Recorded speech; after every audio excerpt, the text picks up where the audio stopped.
how did God appear to the righteous? As it says very clearly, he appeared to the righteous in the Old Testament. How did he appear? We have St. Justin Martyr, among others, who are going to help us answer this question tonight. God, as it says in the Apostles' beautiful epistle, God in sundry times and diverse manners appeared to the righteous, the patriarchs, the prophets, and conversed with them. But how did the invisible and bodiless God appear? And how did they see him, who no one has ever seen? And yet in the Old Testament, we see the presence of God is very much felt, and his appearances are quite frequent. In what way then does God appear, and who is this God who is appearing? Holy Fathers make it very clear that he who, from the outset of creation until the incarnation, was appearing was the still, as yet still fleshless Son, that is, operating by the common trinal or triune or trinitarian energies. All right, so that is, he was the Son, still fleshless, the pre-incarnate Logos, operating by the common triunal energies. They have common energies between the three persons. Jesus was he who appeared, St. Justin Martyr says, and spoke to Moses and Abraham and the other patriarchs, carrying out the will of the Father. This is one and the same. Now we have an incarnate Logos, Jesus Christ, the pre-incarnate Logos, appearing to the old righteous of old. The pre-existing Son and Logos speaks and acts in the Theophanies. Now, Theophanies are another word for manifestations of God.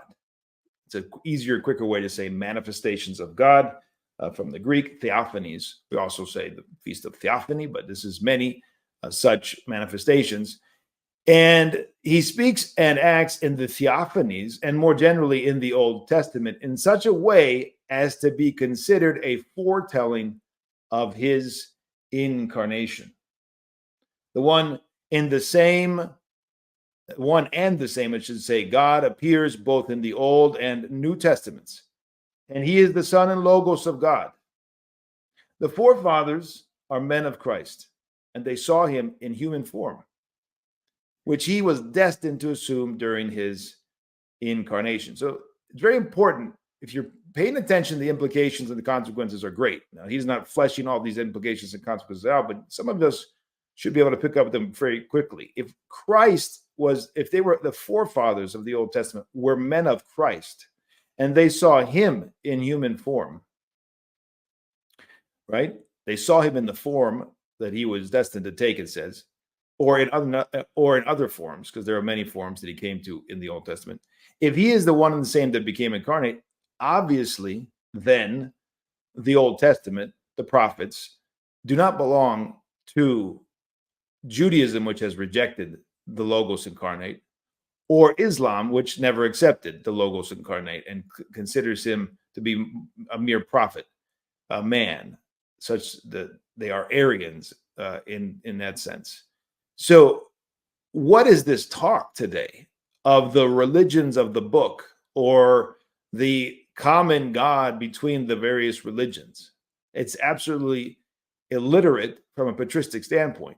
God forbid any of you or any Orthodox Christians would entertain the idea that somehow we share in common the prophets and the righteous of the Old Testament with the religions which have rejected him who they saw and communed with.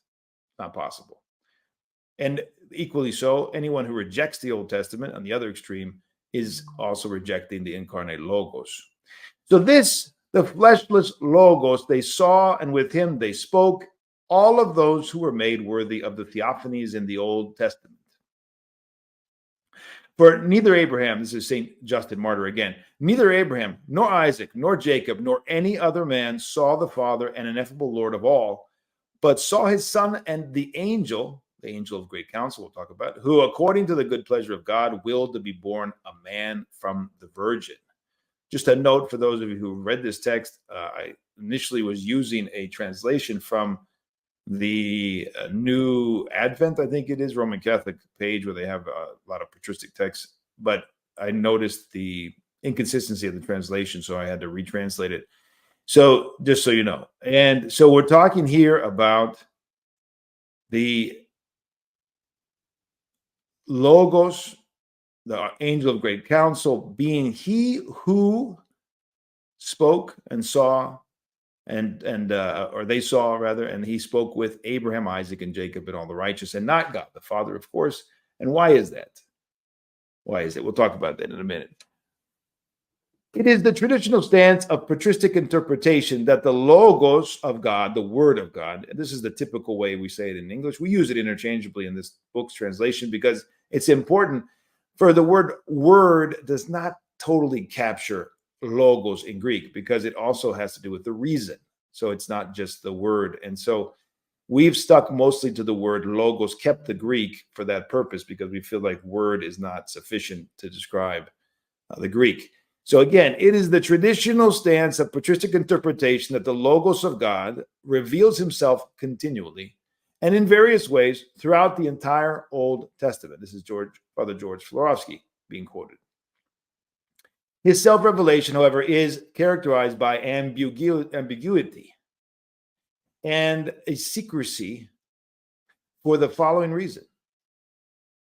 The Son of God, this is quoting St. John Chrysostom, the Son of God appeared to the Jews with the prophets, not unambiguously and clearly, but, as it were, in the shadows and sporadically. For the Jews had only recently been freed from the delusion of polytheism, and if they had once again heard of God the Father and God the Logos, they would have returned to the same illness, polytheism or polytheism. This is why the prophets continuously repeated that there is one God, and beside him there is no other, without this meaning, of course, that they deny the existence of the Son. Rather, they were trying to heal their sickness and to finally be convinced to let go of the idea that there were many gods. So that explains what seems to be a certain secrecy, ambiguity, hiddenness in the shadows, not the clarity that we're used to, what we see, of course, after the incarnation. And yet, there are many clear signs and manifestations in spite of that that pedagogical need to bring the ever inclining Jews toward idolatry back again and again to the one God.